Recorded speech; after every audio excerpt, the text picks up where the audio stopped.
G'day again, my name's Paul Morrison. It's been great to host these chats in conjunction with creating communities stronger together. And we've been joined by a number of leaders, professionals in our community to help us navigate this time of COVID-19. We're joined today on the Zoom with Bec Worthington. She's coming to us from Port Hedland, the Hedland Well Women's Centre. G'day, Bec.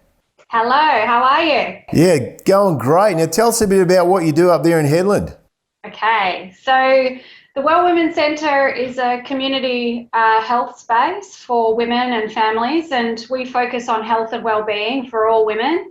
We're about connecting, empowering and advocating for women in a safe place.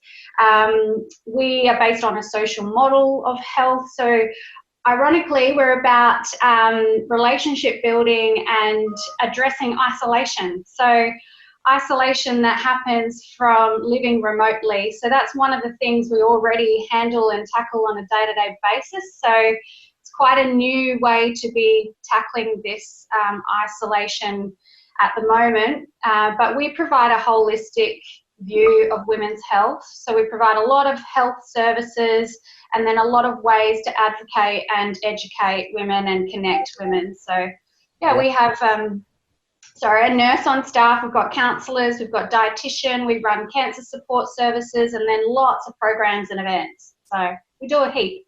Yeah, it sounds like you got your work cut out for you up there. But so what are some of the challenges then you're currently facing with the coronavirus in the implementation of these services?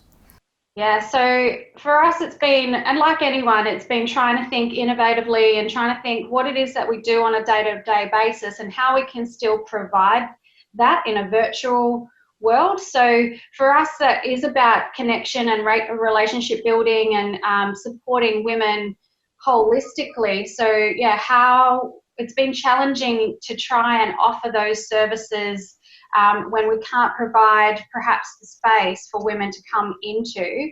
But how can we still reach them and make them feel supported and connected and like that we're still here to help as well during this time. So that's been challenging.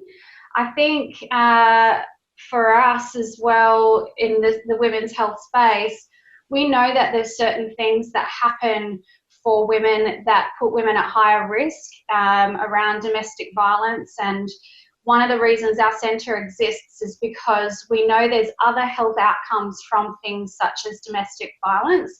So we've been trying to think of how we can continue to address things like that, how we can support other service providers and how those things that we know are still going to happen, unfortunately, how we can do more in the prevention of that and how we can help in that area as well. So that's challenging. Wow, is it fair to say with one of the strategies to cope with coronavirus that we're forced into a level of isolation, that it does create greater complexities for you dealing with this?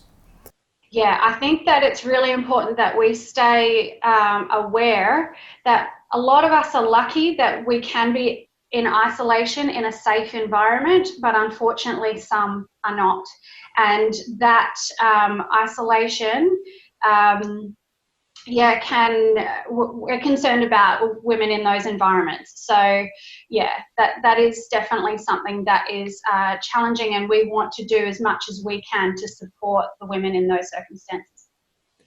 Has there been anything for you out of, it's been rapid obviously for everybody, these changes, but has there been some positive things to come out of it, some opportunities that you guys are taking advantage of that you could pass on? Oh, yeah, absolutely. There are some opportunities. Again, it's looking at everything we do, but doing it in a new way. So that's exciting. We do a lot of programming and fun events as well. So it's been coming up with really exciting ways and to do those things, but to do them virtually. So even we do groups such as Adjusting to Babyhood, we do Cooking Up a Storm, we do lots of different types of fun, activities. So it's created a really great opportunity and how we can do that, and then how we can reach to maybe people we wouldn't normally reach to as well by offering it online. So yeah, there's some cool opportunities there.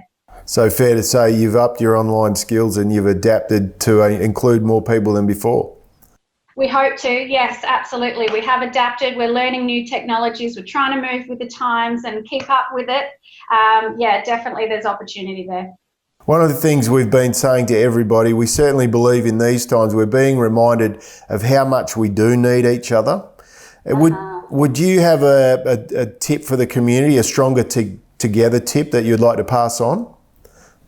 Yeah, look, we've on a daily basis, we've just started being present online and doing some mindful check-ins. And that's really some real simple mindfulness techniques, but it's about getting back to basics. So to us, that's our tip. Let's get back to basics and how we connect with each other. So the connections that we are making with the people around us, let's make sure that they're quality, and let's make sure that we're doing things like getting on the phone and taking a break from social media and taking a break from technology. It's really great that we're using this to connect with each other, but we also, for our own brains and sanity, we need to tap out of it sometimes. So yeah, I think it's about getting back to basics and connecting with those who are close to us. And we've got to remember that we're social beings. So I think, yeah, we need to hug our family. So yeah, let's make sure we're doing the basics. Hug those we're allowed to. I think my kids are getting sick of me doing that, but they're the only ones I'm allowed to hug. Exactly. Yeah, but we have to do those things. We need those. They're important to us. Yeah. Absolutely. And I love that. Get back to basics. Beck, thanks so much for chatting to us today. It's been great. Easy. All right. Thanks for the chat too. All the best. That's Beck Worthington. She's coming to us from Headland with the Well Women's Centre up there. We've got more conversations coming up. You can check them out, Stronger Together, on your Creating Communities platform. Until then, look after each other. As Beck said, get back to the basics and remember to connect with your loved ones and follow the advice of the government during this time of COVID-19. We are stronger together.